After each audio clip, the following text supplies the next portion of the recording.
गुलेल बनाऊंगा चिड़िया मारूंगा, गुलेल बनाऊंगा चिड़िया मारूंगा। डॉक्टर साहब सॼो ॾींहुं चवे तो गुलेल बनाऊंगा चिड़िया मारूंगा, गुलेल बनाऊंगा चिड़िया मारूंगा।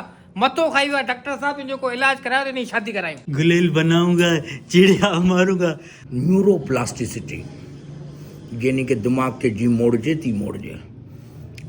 3 महीना सिर्फ़ 3 महीना हिते छॾे वञो, छोकिरो तव्हांखे तयारु मिलंदो A1 फर्स्ट क्लास। सही महिरबानी महिरबानी। चाचा गुलेल बनाऊंगा चिड़िया मारूंगा, गुलेल बनाऊंगा चिड़िया मारूंगा। पाप आलू दा गिलो ॿाहिरां हली वठूं था। Few moments later. डॉक्टर साहब 3 महीना थी विया, ॾियो ख़बर। तव्हां पाण ॾिसी लायो के भावना अरे अरे डॉक्टर साहब ठीक थी हो?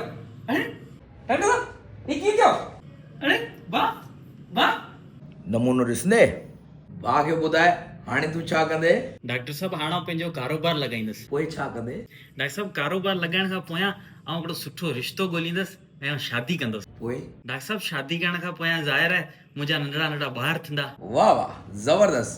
पोइ छा कंदे? डॉक्टर साहब ॿार थींदा त पोइ हिकु ॾींहुं वॾा थींदा ऐं पोइ उन्हनि ॿारनि जी बि शादी कराईंदुसि। पोइ छा कंदे? डॉक्टर साहब हुन खां पोयां ॾींहुं ब ॾींहुं पंहिंजे कारोबार खे वधाईंदे ईंदुसि। पोइ थींदे थींदे पोइ हिकिड़ो वक़्तु अहिड़ो ईंदो जॾहिं आउं रिटायर थी वेंदुसि ऐं उन खां पोयां आउं समुंड किनारे पंहिंजो हिकिड़ो नंढड़ो घरु वठंदुसि। पोइ छा कंदे?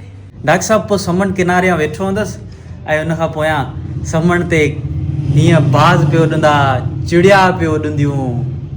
पोइ छा कंदे?